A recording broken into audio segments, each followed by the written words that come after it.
Hi guys, Aadhaar card மற்றும் pan card link பண்ணாமல் இருந்தால் என்னென்ன இஷ்யூஸ் ஃப்யூச்சரில் வருங்கிறத நீங்கள் என்ன நோட் பண்ணிக்கோங்க. ஏன்னா இன் ஃப்யூச்சரில் கண்டிப்பாக இது அஃபெக்ட் ஆகும். அப்போ போய் நம்ம அண்டாக்குள்ளே கை விட்ட கதையாக போக வேண்டாம். ஸோ அதுக்கு ப்ரிகாஷனாக நம்ம என்ன பண்ண வேண்டிய ப்ராசஸை இப்போவே பண்ணிடுங்க. இன்கேஸ் நீங்கள் 2 பேன் வச்சுருக்கலாம். ஸோ ஒரு பேன் டீஆக்டிவேட் பண்ணிவிட்டு இன்னொரு பேனும் ஆதார் கார்டை லிங்க் பண்ணிடுங்க. ஸோ அது இல்லைன்னா அந்த ப்ராசஸ் இப்போவே ஸ்டார்ட் பண்ணுங்கள்.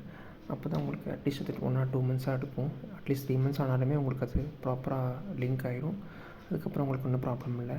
இல்லைன்னா திடீர்னு ஒரு நாள் செஞ்சு விட்ரும். உங்களுக்கு சேலரி ஹெச்ஆர் டீம்லேருந்து உங்களுக்கு இந்த மாதிரி லிங்க் ஆகலை, ஸோ நீங்கள் சேலரி கிரெடிட் பண்ண முடியாதுன்னு சொல்லுவாங்க.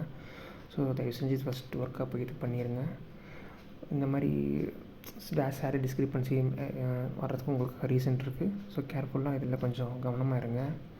தென் பார்த்திங்கன்னா, நீங்கள் personal loan, home loans, any other loans நீங்கள் அப்ளை பண்ணுறீங்கன்னா அந்த லோன் செக்டார்லேயும் உங்களுக்கு பார்த்திங்கன்னா அவங்க பேக் எண்டில் செக் பண்ணுவாங்க. ஸோ அப்படி செக் பண்ணுறப்ப அவங்க இதில் இது லிங்க் ஆகாமல் இருந்துச்சுன்னா, இன்கேஸ் உங்களுக்கு வேறு டூப்ளிகேட் பேன் மாதிரி காமிச்சதுன்னா அப்போ லோன் ரிஜெக்ட் ஆகும். நீங்கள் எத்தனை பேங்க்கில் போய் லோன் அப்ளை பண்ணாலும் எந்த பேங்க்லேயும் உங்களுக்கு ப்ராசஸ் ஆகாது. பிகாஸ் அப்போ இந்த பேன் கார்டு. ஸோ நீங்கள் அப்போ அலைஞ்சிங்கன்னா அப்போ ஒரு 2-3 months டைம் எடுத்து உங்களுக்கு அந்த ரெக்குயர்மெண்ட் தேவைப்படுற டைமில் உங்களுக்கு கிடைக்காது. ஸோ அதுக்கும் அவாய்ட் பண்ணுறதுக்கு நீங்கள் ப்ரிகாஷனாக இப்போ அந்த லிங்கிங் ப்ராசஸை ஸ்டார்ட் பண்ணுங்கள். இன்கேஸ் டூப்ளிகேட் பேன்னா அதுக்கு டிலீட் பண்ணிவிட்டு இந்த லிங்கிங் பிளானை நீங்கள் இது பண்ணுங்கள். ஏன்னா அவங்க பர்சனல் லோனை டீப்பாக செக் பண்ணுவாங்க. எல்லா விஷயமும், எல்லா செக்டாரும், debts and credit card bills எல்லாமே செக் பண்ணுவாங்க. A to Z செக் பண்ணுவாங்க. ஸோ அதுக்காக அவாய்ட் பண்ணுறதுக்கு கேர்ஃபுல்லாக கொஞ்சம் பார்த்துக்கோங்க. இதில் நெக்ஸ்ட் பார்த்திங்கன்னா, நீங்கள் மியூச்சுவல் ஃபண்ட்ஸ், இந்த எஸ்ஐபி, அப்புறம் இந்த ஸ்டாக்ஸ் வாங்கி பர்ச்சேஸ் பண்ணுறது, இந்த மந்த்லி எஸ்ஐபி, லம்சம், இந்த மாதிரி நீங்கள் பண்ணுறப்ப உங்களுக்கு நீங்கள் க்ரோ ஆப்பு, இல்லை இந்த ஏஞ்சல் ஒன்று, மல்டிபிள் ஆப்ஸ் இருக்குது, ஜீரோதா, இந்த மாதிரி ஆப்ஸ் எல்லாம் இருக்குது. ஸோ நீங்கள் அதில் இன்வெஸ்டராக ஜாயின் பண்ணி பண்ணாலும், இல்லை ஃபஸ்ட் டைம் ஸ்டார்ட் பண்ணாலுமே உங்களுக்கு அந்த இன்ஃபர்மேஷன் கேட்கும். Aadhaar information and PAN information. அதில் நீங்கள் அப்ளை பண்ணுறப்ப அது லிங்க் ஆகலைன்னா அது எடுத்துக்காது. இன்கேஸ் நீங்கள் ஆல்ரெடி அதை ப்ராசஸ் பண்ணிகிட்டு இருந்தாலுமே, அந்த எஸ்ஐபி 1 year 2 year போயிட்டு இருந்தாலுமே, இப்போ திடீர்னு உங்களுக்கு ஒரு எஸ்எம்எஸ் இந்த மாதிரி லிங்க் ஆகலை, ஸோ நாங்கள் கரண்ட்டில் எல்லாமே ஸ்டாக் பெண்டிங் பண்ணிடுறோம்னு சொல்லி வந்துடும். ஸோ இதெல்லாம் அவாய்ட் பண்ணுறதுக்கு கேர்ஃபுல்லாக லிங்க் பண்ணி ப்ராப்பராக இருங்க. நீங்கள் டூப்ளிகேட் பேன் கார்டை எப்படி சரண்டர் பண்ணுறதுன்னா, இன்கம் டேக்ஸ் ஆஃபீஸ் போய் விசிட் பண்ணுங்கள். அதில் அவங்க ஒரு ஃபார்மேட் வச்சுருப்பாங்க, ஒரு 3 pages ஃபார்மேட். ஸோ அதை நீங்கள் ஃபோட்டோ எடுத்துகிட்டு கொண்டு போய் நோட்டரி ஆஃபீஸ் இருக்கும். அந்த நோட்டரி ஆஃபீஸில் போய் நீங்கள் அந்த ஃபார்மேட் கொடுத்தீங்கன்னா அதே ஃபார்மேட்டில் அவங்க பண்ணி கொடுப்பாங்க. ஒரு 3 pages வர மாதிரி இருக்கும். வித் கம்ப்ளைண்ட் ரிஜிஸ்டர் ஆகும். ஒரு கம்ப்ளைண்ட் அதை நியர்பை அங்கேயே நோட்டரி ஆஃபீஸ்லேயே பக்கத்தில் பண்ணி தருவாங்க. ஸோ அந்த ஃபஸ்ட் பேஜில் நீங்கள் எந்த பேன் ஒரிஜினல் பேன் யூஸ் பண்ண போகிறீங்க, எது டூப்ளிகேட் சரண்டர் பண்ண போகிறீங்க, இன்ஃபர்மேஷன் எல்லாமே அதில் இருக்கும். எல்லா இன்ஃபர்மேஷனும் அதில் ஆதார் நம்பர், உங்களுக்கு காண்டாக்ட் நம்பர் எல்லாமே அதில் கவர் ஆகிருக்கும். தென் நீங்கள் அந்த கம்ப்ளைண்ட் அட்டாச் பண்ணி அந்த 3 பேஜ் டாக்குமெண்ட்டையும் கொண்டு போய் நீங்கள் இன்கம் டேக்ஸ் ஆஃபீஸ் சப்மிட் பண்ணிங்கன்னா அவங்க அதை வெரிஃபை பண்ணிவிட்டு வித்தின் ஃபியூ டேஸில் அவங்க அதை ப்ராசஸ் பண்ணுவாங்க. இது மேபி ஒரு ஸ்டேட் டு ஒரு ஸ்டேட் டிஃப்ரெண்ட்டாக மாறும். தமிழ்நாடு பார்த்திங்கன்னா கொஞ்சம் 20 days பக்கம் முடிச்சிடுவாங்க. பட் பெங்களூர் இந்த இன்கேஸ் 30 days இந்த மாதிரி ஆகும். இன்கேஸ் உங்கள் பேன் வேறு ஏதாவது நீங்கள் தமிழ்நாட்டில் எடுத்துகிட்டு பெங்களூர், கர்நாடகா பக்கம் வந்தீங்கன்னா, ஸோ அங்கே உங்கள் பேன் தமிழ்நாட்டில் இருக்குது. பட் நீங்கள் இங்கே அப்ளை பண்ணுறீங்கன்னா, பெங்களூரில் அப்ளை பண்ணுறீங்கன்னா அது உங்களுக்கும் டைம் எடுக்கும். ஏன்னா அங்கே நீங்கள் இங்கேருந்து ஒரு மெயில் அனுப்பிச்சு அந்த மெயில் அங்கே ரிக்வெஸ்ட் பண்ணி அவங்க அதை அப்ரூவ் பண்ணி அது இங்கே வந்தோடனே தான் மறுபடியும் இங்கே சேஞ்ச் பண்ணுவாங்க. இன்கேஸ் நீங்கள் கோயம்புத்தூர்லேயே போய் சேஞ்ச் பண்ணாலும் உங்களுக்கு ஓகே தான், ஒன்றும் பிரச்சனை இல்லை. ஏன்னா அது உங்களுக்கு அங்கே எடுத்தனால ஈஸியாக அந்த ப்ராசஸ் பண்ணி முடிச்சுடுவாங்க.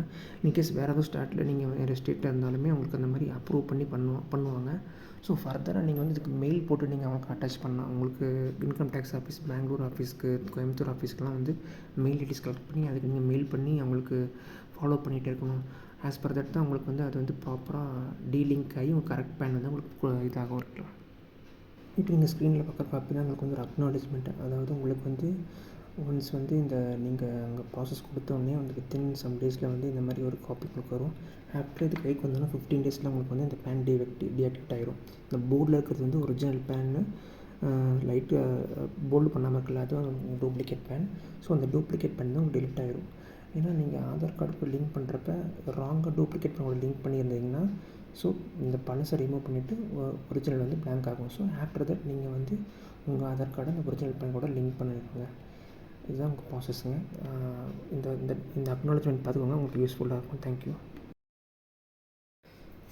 இப்போ நீங்கள் இந்த கொடுத்தோம்னா உங்களுக்கு ஒரு 15 டேஸ் எடுத்துக்கும். 15 டேஸ்க்கு அப்புறம் வந்து உங்களுக்கு நீங்கள் வந்து ஓல்டு பேன் அதாவது டூப்ளிகேட் பேன் எடுத்து நீங்கள் இன்கம் டேக்ஸ் போர்ட்டலில் வெரிஃபை பேன் ஸ்டேட்டஸில் செக் பண்ணி பாருங்கள். ஸோ அந்த டூப்ளிகேட் பேன் ஆர் பேனை நீங்கள் செக் பண்ணுறப்ப உங்களுக்கு வந்து பேன் இஸ் நாட் ஆக்டிவ்னு வரும். அப்படின்னா அந்த பேன் வந்து ஆக்டிவில் இல்லைன்னு அர்த்தம். ஸோ நமக்கு அந்த டூப்ளிகேட் பேன் ஆக்டிவ் இல்லைனா பிரச்சனை இல்லை, நமக்கு வந்து ஒரிஜினல் பேன் தான் ஆக்டிவில் இருக்கணும். ஸோ இப்போ டெலிட் ஆகிடுச்சுன்னு அர்த்தம். ஸோ ஆஃப்டர் தட் நீங்கள் வந்து லிங்க் அதுலேயே வந்து அந்த வெப்சைட்லேயே வந்து லிங்க் பேன் அண்ட் ஆதார் இருக்கும். அதில் கிளிக் பண்ணிவிட்டு உங்களுக்கு proper original PAN and Aadhaar நீங்கள் லிங்க் பண்ணிட்டீங்கன்னா அது 48 ஹவர்ஸில் லிங்க் ஆகும்னு சொல்லி வரும்.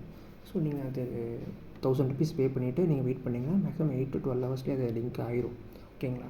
அதுக்கப்புறம் பார்த்திங்கன்னா உங்களுக்கு your PAN and Aadhaar PAN is already link with ஆதார்னு ஃபஸ்ட் 2 டிஜிட் நம்பரும் லாஸ்ட் 2 டிஜிட் நம்பரும் ஆதாரோடதும் பேனோடது வரும். ஸோ இப்போ வந்து உங்களுக்கு லிங்க் ஆயிடுச்சு. இதுதான் ப்ராசஸ். ஓகேங்களா? நீங்கள் மேக்ஸிமம் ஆன்லைன் ப்ராசஸ் பண்ணுறத விட ஆஃப்லைனில் போய் பண்ணுறது உங்களுக்கு பெட்டருங்க. ஏன்னா வந்து ஆன்லைனாக லாகின் க்ரியேட் பண்ணி நீங்கள் நிறையா ஒரு என்ன சொல்கிறது கிரிவன்ஸ் லெட்டர்லாம் நீங்கள் க்ரியேட் பண்ணி பண்ணணும். அது கொஞ்சம் ரிஸ்க்காக இருக்கும். ஸோ ஆஃப்லைன்னா நீங்கள் வந்து நீங்களாக போய் ஒரு நாள் அலைஞ்சு பண்ண வேண்டியதான். ஸோ உங்களுக்கு ஈஸியாகவும் இருக்கும், உங்களுக்கும் புரியும் கொஞ்சம்.